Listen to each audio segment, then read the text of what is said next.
የሐሜኒ ድብቅ ማስታወሻ ይፋ ሆነ። የዘመናት እንቆቅልሽ ተፈታ። በፈረንጆቹ 1971 አንድ ምሽት ወጣቱ አያቶላ አሊ ሐሜኒ ራሱን ባልተለመደ የሐዘንና የትካዜ ስሜት ውስጥ ተውጦ አገኘው።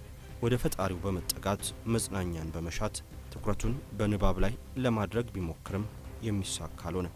በዛ ወቅት የተለመደ የነበረው የኃይል መቆራረጥ ቤቱን በጨለማ እንዲዋጥ ምክንያት መሆኑ ከያዘው መጽሐፍ ሊያገኝ የነበረው ሰላም ብዙም እንዳይዘልቅ አደረገው።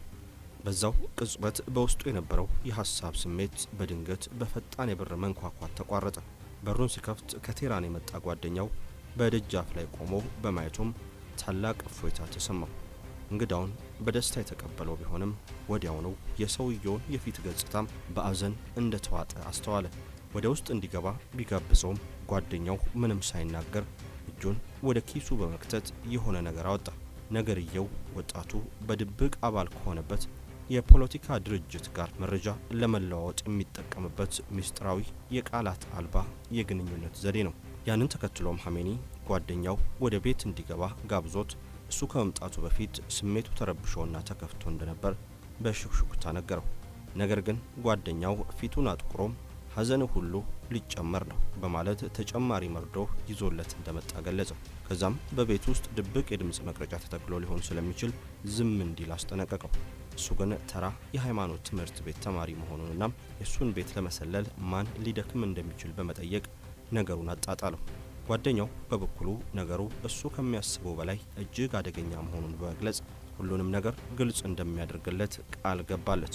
ከዛም የተወሰነ የተቦካ ሊጥ እንዲያመጣለት ጠየቀው። በመቀጠል ማንኛውም የተደበቁ የማይክሮፎን ድምጽ ለማፈን በሚችል መልኩ በክፍሉ ውስጥ የነበሩትን የኤሌክትሪክ መሰኪያዎች በሊጡ በጥንቃቄ መረጋቸው። ይህንን እንደጨረሰም ሁሉም ነገር ወድሟል ሲል በመንግስት ኃይሎች እንደተደረሰበትና በርካታ አባላቱ እንደታሰሩ ነገረው። የሐሜኒ ጓደኛ ወደ እሱ ቤት የተላከው ቤቱን ከድርጅቱ ጋር ግንኙነት ካላቸው ማንኛውም መረጃዎች እንዲያጣራ ለማስጠንቀቅ እንደሆነም በአክብሮት ገለጸለት። ወዲያውኑ መውደም ያለባቸውን የተወሰኑ በራሪ ወረቀቶችን አመላክቶት በከፍተኛ የስነ ልቦና ቀውስ ውስጥ ብቻውን ትቶት ወጣ። ውድ የፈታ ቤተሰቦች፣ በያዝነው ዓመት ህልፈታቸው የተሰማው የኢራኑ መንፈሳዊ መሪ ቀብርን መነሻ አድርገን ተደብቆ የቆየውን የወጣትነት የእስር ቤትና ተያያዥ የፖለቲካ ትግል ገጠመኝ ማስታወሻቸውን ይዘን ተገኝተናል። እስከ ፍጻሜው አብራችሁን ዝለቁ። ካንጋሮ ሪል ስቴት በወለል አንድ ቤት ብቻ የሆኑ G+4 አፓርትመንት ከቦሌ በ5 ደቂቃ ርቀት በምትገኘው ቦሌ ቡልቡላ አቀረበ። ግንባታቸው 70% የደረሰና በአንድ ዓመት የሚረከቧቸውን ባለ 2 መኝታ 107 ካሬ 4 ሚሊዮን 30% ቅድመ ክፍያና በ13.6 ሚሊዮን ብር ሙሉ ክፍያ እንዲሁም ባለ 3 መኝታ 130 ካሬ 4.7 ሚሊዮን 30% ቅድመ ክፍያና በ15.6 ሚሊዮን እስከ 16.3 ሚሊዮን ብር ሙሉ ክፍያ የራሱ ያድርጉ። ካንጋሮ ሪል ስቴት ለ50 ዓመታት በስኬታማ የቢዝነስ እንቅስቃሴዎች የሚታወቀው ግዙፍ የካንጋሮ ኢንዱስትሪያልስ እህት ኩባንያ ነው። ለበለጠ መረጃ 0964 25 29 ይደውሉ። የተወረሱት ማስታወሻዎች። ሞቃታማው የበጋ ወራትና የማስጠንቀቂያ መልእክቱ ካለፈ ከጥቂት ወራት በኋላም የፋርስ ስርወ መንግስት 2500 ዓመት የሚከበርለት ዕለት ደረሰ። ወቅቱ ጥቅምት 1971 ሲሆን ለበዓሉ ድግስም $100 ሚሊዮን ወጪ መደረጉ ይነገራል። በወቅቱ አብዛኛው የሀገሪቱ ህዝብ በከፍተኛ ድህነት ውስጥ የነበረ በመሆኑ የክብረ በዓሉ ወጪ በያኔው የሻ መንግስት ላይ ይበልጥ ጥርስ እንዲነከሱበት አድርጓል። ክብረ በዓሉን ተከትሎም በደህንነት ጥበቃ ሰበብ የኢራንን ንጉሳዊ አገዛዝ በሚቃወሙ አካላት ላይ ከባድ የአፈናና ጭቆና ተግባር ሲፈጸም ሰንብቷል። በዛ አስጨናቂ ወቅት ባለታሪኮችን ወጣቱ አያቶላ አሊ ሐሜኒ ከቆም ከተማ የመጣ አንድ የሃይማኖት አባትን ተቀብሎ በቤቱ ያስተናግዳል። በድንገት ግን የቤቱ መዝጊያ ተንኳክቶ የገዢው አካል ድብቅ ፖሊሶች የሆኑት የሳቫክ ወኪሎች ወደ ቤቱ ዘልቀው ገቡ። የሳቫክ ወኪሎች ወጣቱ ተደብቆ ሊሆን ይችላል ወይም ለመሸሽ ይሞክራል ብለው አስበው ስለነበር ቤት ውስጥ ሲያገኙት ደስታቸውን መደበቅ አልቻሉም። እሱን ገፍትረውት እያለፉ ወደ ኮሪደሩ መተላለፊያ ዘለቁ። በኮሪደሩ መጨረሻ ላይ በቀዳሚነት ትኩረታቸውን የሳበው የማንበቢያ ክፍሉ ነበር። መጽሐፍቱን በጥንቃቄ መመርመርና ገጾቹን መገልበጥ ጀመሩ። በዚያ ብርበራ ወቅት ብዙዎቹ የግል ማስታወሻዎቹና የጽሑፍ ቁሳቁሶቹ ተሰብስበው ተወሰዱ። በሰዓቱ ከወኪሎቹ አንዱ የሐሜኒ የ10 ወር ልጅ የነበረው ሞሽተባ ሐሜኒ ተኝቶበት ወደ ነበረው አልጋ ተጠግቶ ሕፃኑን በሐዘኔታ ሲመለከተው የነበረው ትዕይንት ጭምር በያኔው ወጣት አእምሮ ተከትቦ ቀርቷል። ደህንነቶቹ ከፍተኛ መጠን ያላቸውን ወረቀቶች ከሰበሰቡ በኋላም ሐሜኒን ወደሚጠብቃቸው መኪና አጅበው ወሰዱት። በመጨረሻም ተሽከርካሪው ሲቆም ሐሜኒ ራሱን መጋዘን በሚመስል አዳራሽ ውስጥ ቆሞ አገኘው። በአጠቃላይ ስፍራው 20 ክፍሎችን የያዘ ሲሆን በሁለቱም ጫፎች የውሃ ቧንቧዎችና ጥንታዊ መጸዳጃ ቤቶች ነበሩ። ከዚህ ቀደም ሲፈታና ሲታሰር የቆየው ወጣቱ በቀጥታ ወደ ክፍል ቁጥር 4 እንዲገባ ተደረገ። ስፍራው በሕይወት ካጋጠሙት ሁሉ እጅግ በጣም ጠባብ የሆነ የስቃይ ክፍሎች አንዱ ሆኖ አገኘው። 1 ሜትር ከ50 በ1 ሜትር ከ50 ስፋት ያለው ክፍሉ ምንም አይነት መስኮትና መብራት አልነበረው። ፍጹም በሚያፍን ጨለማ ውስጥ የተዋጠው የእስረኛው ክፍል ብርሃን የሚያገኘው በሁለት መንገዶች ነበር። በአንድ በኩል ግዙፉ መቸንከሪያው በር ሲከፈት አሊያም ደግሞ የእስር ቤቱ ጠባቂዎች ከጣሪያው ላይ ያለውን ማመላከቻ ቀዳዳ ሲከፍቱ ብቻ ነው። ይህ በእንዲህ እንዳለ ሐሜኒ በዛ ያሉ እስረኞቹ በከፍተኛ የሞራል ውድቀት እየተሰቃዩ መሆናቸውን ለመገንዘብ ብዙ መሰንበት አላስፈለገው። እነሱን ለማበረታታት በሚልም ከእስር ቤቱ ጠባቂዎች ጋር ድምፁን ከፍ አድርጎ የመነጋገር ስልትን ተግባራዊ ማድረግ ጀመረ። በዛው ሰሞን ጸሎት ለማድረስና ለመስገድ በሚቆምበት አንደኛው ጥበቃም በወህኒ ቤት ደንብ መሰረት ጥምጣሙን እንዲያወልቅ ተቆጥቶ ያዘዋል። ሐሜኒ ግን ሁሉንም እስረኞች እንዲሰሙት በጎላ ድምፅ ያንን ፈጽሞ እንደማያደርግ በመግለጽ ጥያቄውን ውድቅ አደረገ። ከዚያም የጸሎት ጥሪውን ወይንም አዛኑን በከፍተኛ ሁኔታ በሚያስተጋባ ድምፅ ማድረስ ጀመረ። በመቀጠልም የሩኩዕና የሱጁድ ስርዓቶችን በተመሳሳይ ጎላ ያለ ድምፅ አድርሶ ጨረሰ። ምንም አይነት ፍርሃት የማያውቀው ሐሜኒም በዛ መልክ የእስር ቤት አጋሮቹን እያነቃቃ የእስር ቤቱ አውራ ሆኖ ሰነበተ። መነጽር አይፈቀድም። ሐሜኒ ከተወሰነ ጊዜ በኋላ ከቁጥር 4 ወጥቶ አሻግሮ ወደሚገኘው ክፍል ቁጥር 14 እንዲዛወር ተደረገ። ይህ አዲሱ የእስር ቤት ክፍል ከቀደመው ጥቂት ሰፋ ያለ ቢሆንም በጨለማ የተዋጠ ነበር። በዛ የተነሳም ባለታሪካችን በእጁ የያዘውን ተስቢህ ወይም የጸሎት መቁጠሪያ እንኳን በሚገባ ለመለየት ተቸገረ። የክፍሉ በር በቀን ለ3 ጊዜያት ምግብ ለማቀበል አንድ ጊዜ ደግሞ እስረኛው ክፍሉን እንዲያጸዳ መጥረጊያ ለመስጠት ብቻ ይከፈታል። አንድ ዕለት ታዲያ ከእራት በኋላ ደፋሩ ሐሜኒ ጥበቃውን ጠርቶ የተወሰነ ገንዘብ እንዳለውና ሀባብ ሊገዛለት ይችል እንደሆነ ጠይቋል። ጥበቃውም በሐሳቡ ተስማምቶ ገዝቶለት ይመጣና እዛው ፊቱ በቢላ ይቆርጥለታል። ይሁንና በዛው ቅጽበት አንድ ከፍተኛ የደህንነት ሰው በኮሪደሩ ሲያልፍ ወጣ ያለውን ትዕይንት ይመለከታል። ከዛም በታሳሪ ፊት ስለት ያለው መሳሪያ ይዞ መገኘት ሊያደርስ የሚችለውን አደጋ በመግለጽ ጥበቃውን ክፉኛ ዝቅና ከፍ አድርጎ ግሳጼን ያደርስበታል። ቁጣውን ወደ እስረኛው በማዞርም የሐሜኒ መነጽር እንዲወረስ ትዕዛዝ አስተላልፎ ይሄዳል። ጥበቃውም ትዕዛዝ ነውና መነጽሩን ወስዶ ከባዱን የወህኒ ክፍል በር በኃይል ዘግቶ ሄደ።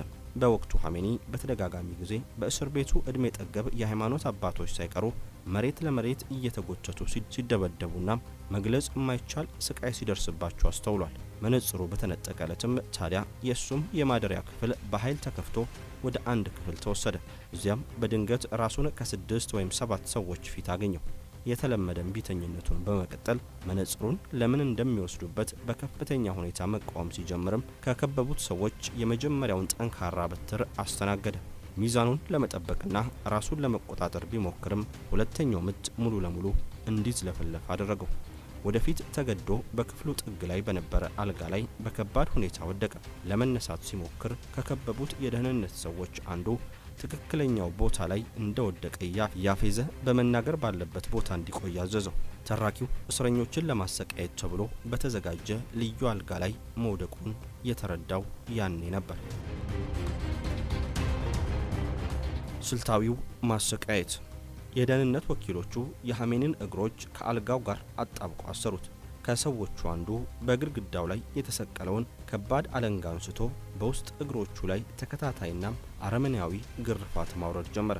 የወጣቱ አካላዊ አቅሙ እስከሚዝል ድረስ ግርፋቱ ቀጠለ። ገራፊዎች በየተራ እየተቀባበሉ እሱን ሲያሰቃዩት፣ እሱ ግን ያለማቋረጥ የሚወርድበትን ድብደባ ለመቋቋም ከመሞከር ውጪ አማራጭ አልነበረው። አንዳንዶቹ ወኪሎች የተለየና የታቀደ ጭካኔ ያሳዩ እንደነበርም ሐሜኒ አይረሳም። የእያንዳንዱ ምት ጥንካሬ ለመጨመር የአለንጋውን እጀታ በአንድ እጃቸው ይዘው ሌላኛውን እጃቸውን ደግሞ የቆዳውን ማሰሪያ ለመሳብ ይጠቀሙበት ነበር። በዛው ሁሉ ድብደባ ውስጥም ኻሜኒ ጸረ መንግስት የሆነውን ሰፊ እስላማዊ እንቅስቃሴ እንዲያወግዝ ያለ እረፍት ተጠይቋል። ነገር ግን ከበዛም ቢተኝነቱ የተነሳም ራሱን እስኪስት ድረስ ድብደባው በተከታታይና በፈጣን ሁኔታ ሲካሄድ ቆየ።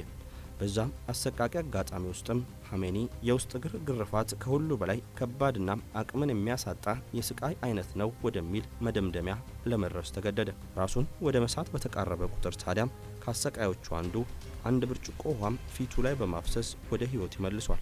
ከዛም የቀረውን ውሃ ሆን ብሎ የሚቀጥለውን ድብደባ ይበልጥ አሰቃቂ ለማድረግ በደሙት የውስጥ እግሮቹ ላይ ይረጫቸዋል። ኻሜኒ ወደ አሰቃቂ ማጎሪያ ከገባ በኋላ የመጀመሪያውን የማሰቃየት ክፍለ ጊዜ በዚህ መልክ አጠናቆ በመጨረሻም የቆሰሉ እግሮቹም ከአልጋው ላይ ተፈቱ።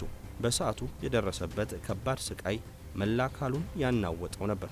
ከደህንነት ወኪሎቹ አንዱ ሙሉ የእምነት ክህደት ቃል እስኪሰጥ ድረስ በተደጋጋሚ ለምርመራ እየጎተተ መምጣቱ አይቀሬ እንደሆነ ገልጾለት ወደ ክፍሉ እንዲመለስ ተደረገ። የቁርአን ቅጂ ማግኘት። ወጣቱ ኻሜኒ በወቅቱ ወይኔ የወረደው የቅዱስ ረመዳን ወር በፍጥነት እየቀረበ በነበረበት ሰዓት ነበር። ጾሙ ከመጀመሩ ከጥቂት ቀናት ቀደም ብሎም ከውጭ መተላለፊያው ላይ የሚራመደውን የዋና መርማሪውን ከባድ የእግር አረማመድ ኮቴ ድምፅ ሰማ። ከዛም መርማሪው የእስር ክፍሉን በር ከፍቶ ሲገባም ረመዳን እየቀረበ መሆኑን ገለጸለት። በእንደዚህ አይነት ድቅድቅ ጨለማ ክፍል ውስጥ የሃይማኖታዊ ግዴታዎቹን በአግባቡ ለመወጣት ስለሚቸገር ለአንድ ወር ያክል ከእስር ይፈታው እንደሆነም ጠየቀ። በእርግጥ ፈጽሞ ከእስር ቤት እንደማይለቀው ጠንቅቆ ያውቋል። ነገር ግን የዛን አይነቱ ጥያቄን ያቀረበው የበለጠ ነፃነትን ለማግኘት በማሰብ ነበር። መርማሪው በአንጻሩ ጨለማው ለመጾም ከሁሉ የተሻለ ቦታ እንደሆነ እያሾፈ በትዕቢት መለሰለት። ኻሜኒም ወዲያውኑ ሐሳቡን በመቀየር እዛው መቆየት ካለበት ቢያንስ የቁርአን ቅጂ እንዲያገኝ ፍቃድ ይሰጠው እንደሆነ ጠየቀ። መርማሪውም ለዚህ ጥያቄው ፍቃደኛ በመሆኑ የተቀደሰው መጽሐፍ ከተራኪው ክፍል በተሳካ ሁኔታም ወደ እስር ቤቱ መጣ። ነገር ግን ፍጹም ጨለማ በሆነው የእስር ቤቱ ክፍል ውስጥ ማንበብ ፈጽሞ የሚቻል አይነት አልነበረም። ያንን ተከትሎ አንዱን የእስር ቤት ጥበቃ ጠርቶ ለማንበብ እንዲያመቸው የክፍሉ በር ሳይቆለፍ እንዲተውለት ማድረግ ይቻል እንደሆን ጠየቀው። ጥበቃው ከበላይ አካላት ይፋዊ ፍቃድ ለመጠየቅ ከሄደበት ሲመለስ ከባዱን በር ትንሽ ከፈት አድርጎ ለመተው ተስማማ። እቺ ትንሽ ስንጥቅ በረመዳን ወር ሙሉ ተራኪው ቁርአንን በሰፊው እንዲቀራ የሚያስችለውን በቂ ብርሃን እንዲያገኝ አስቻለው። በሚያሳዝን ሁኔታ ግን አካላዊ ስቃዩ ከደካማው ብርሃን ጋር ተዳምሮ በመጨረሻም በአይን እይታው ላይ ከባድና ጎጂ ተጽዕኖ አሳድሮበት አልፏል። የተማሪዎቹ መከራ። ወጣቱ ኻሜኒ ከዚያ የመከራ እስር ቤት ይዞት ከወጣቸው እጅግ አሰቃቂ ትዝታዎች አንዱ የራሱ የሃይማኖት ተማሪዎች ለአረመኔያዊ ስቅይት ሲዳረጉ ማየቱ የነበረው አስጨናቂ ተሞክሮ ነው። ከበርካታ የዩኒቨርሲቲ ተማሪዎቹ በተጨማሪ ቀደም ሲል በሱ ስር የተማሩና ጥምጣም ያደረጉ የእስልምና ሃይማኖት አባቶች ሳይቀሩ በግፍ ታስረው ነበር። በወቅቱ ስለነበረው የእስላማዊ እንቅስቃሴ ያውቃሉ ወይም ተሳትፎ አላቸው የተባሉ ሁሉ ከፍተኛ ስቅየት ሲያስተናግዱ ከርሟል። የሳቫክ ደህንነቶች ወደር የሌለው አረመኔነት ቅጥ ያጣ ነበር። አንዳንዶቹ የደረሰባቸው ግርፋት የመራመድ አቅማቸውን ያሳጣቸው መሆኑን ተከትሎ በወህኒ ቤቱ የኮንክሪት ወለል ላይ በጀርባው በስቃይ ለመሳብ ተገደዋል። በሰዓቱ በከፍተኛ መከራ ላይ ለነበሩ እስረኞች ሀዘኔታ የነበራቸው በወህኒ ቤቱ የነበሩ ተራ ወታደሮች ብቻ ነበሩ። ወታደሮቹ በእስር ቤቱ የአካል ጉዳት የገጠማቸውን ተማሪዎች በደግነት በጀርባቸው አዝለው ከስፍራ ስፍራ ይዘው ያንቀሳቀሳቸው እንደነበር ወጣቱ ኻሜኒ አይዘነጋም። በመጨረሻም የመከራው ዘመን አብቅቶ የንጉሳዊው አስተዳደር በእስላማዊ አብዮት ሲተካ ነገሮች በአንድ ጊዜ ተቀየሩ። በ1979 እስላማዊ አብዮት ድል ወራት በኋላም ኻሜኒ ከቴህራን ተነስቶ ወደ ትውልድ ከተማው ማሻድ የሚጓዝበት አጋጣሚ ተፈጠረ። የያኔው ወጣት ወደ ትውልድ ከተማው ያመራው ለዓመታት ለደረሰበት ግፍ፣ ስደትና ስልታዊ ጭቆናም ፈጣሪ እየካሰው መሆኑን እያሰበ በላቀ የደስታ ስሜት ነበር። ወቅቱ እሱ የአብዮታዊ ትዕዛዝ ምክር ቤት አባል የነበረበት ብሎም ደግሞ በመከላከያ ሚኒስቴር ውስጥ የቦርድ ተወካይና በበርካታ የመንግስት መስሪያ ቤቶች ውስጥ በተጠሪነት ያገለግል የነበረበት ወቅት ነው። በእነዚያ ምስቅልቅል የመጀመሪያ ጊዜያት አብዮታዊ ኮሚቴዎች አብዛኛውን የመንግስት ጉዳዮችን የማስተዳደር ከባድ ስራ ተረክበው በትጋት ይሰሩ የነበረበት ወቅት ነው።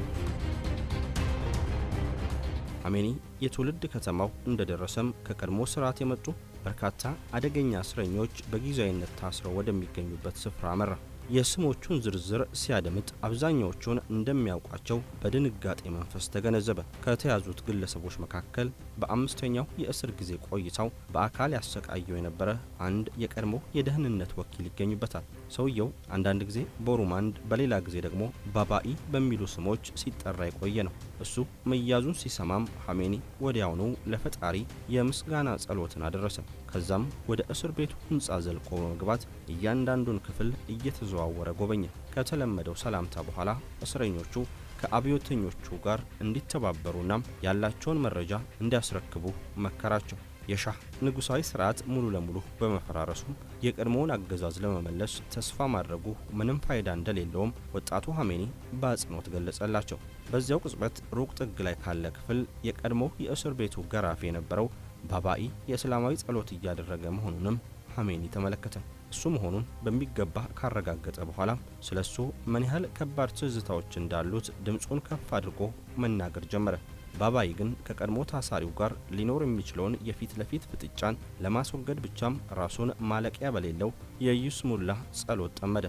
ኻሜኒ ለተወሰነ ጊዜ ቀሪዎቹን እስረኞች ለመመልከት ዞር ዞር ብሎ ሲመለስም ከቀድሞ አሳሪውና ገራፊው ጋር ፊት ለፊት የተፋጠጠበት አጋጣሚ ተፈጠረ። የቀድሞ የደህንነት አባልም ወጣቱ ይቅርታ እንዲያደርግለት በድንጋጤ መንፈስ አጥብቆ ይማጸን ጀመር። ኻሜኒም ፊት ለፊቱ ለቆመው የቀድሞ ጨካኝ ግለሰብ የተወሰኑ መጥፎ ድርጊቶቹን እያስታወሰው አፋጦ ይመለከቷል። ወጥመድ ውስጥ የገባው የቀድሞ ገራፊም ሁሉንም የተባለውን ድርጊት ሁሉ ሲፈጽም መቆየቱን በይፋ አመነ። የሱን የእምነት ክህደት ቃል ሲሰሙ ተራኪውን ያጀቡት አብዮታዊ ጥበቃዎች ፍጹም በመቆጣት ለእርምጃ ተንቀሳቀሱ። ነገር ግን ኻሜኒ በድል አድራጊነት መንፈስ ጣልቃ ገብቶ የኃይል እርምጃ ድርጊቱን አስቆመ። በመቀጠልም የቀድሞ ገራፊ የሚጠይቀውን ማድረግ ከቻለም ለፈጸመው ድርጊት ምህረት እንደሚያገኝ ቃል ገባለት። ይሁንና ግን ባባኢ የቀረበለትን የትብብር ጥያቄ ችላ አለ። በኢራን ምድር ከፍተኛ ግፍ ሲፈጽም የቆየውን ሚስጥራዊ የጸጥታ ግብረ ኃይል በኃላፊነት ሲመራ የነበረው የቀድሞ አለቃውን ለማጋለጥ ተባባሪ ሳይሆን ቀረ። ያንን ተከትሎም የቀድሞ ገራፊ ለፍርድ ቤት ቀርቦ በበርካታ ከባድ ወንጀሎች ጥፋተኛ ሆኖ በመገኘቱ በሞት ሲቀጣም አረመኔው አለቃውም ከዓመታት መደበቅ በኋላም በመጨረሻ ተይዞ በቁጥጥር ስር ዋለ።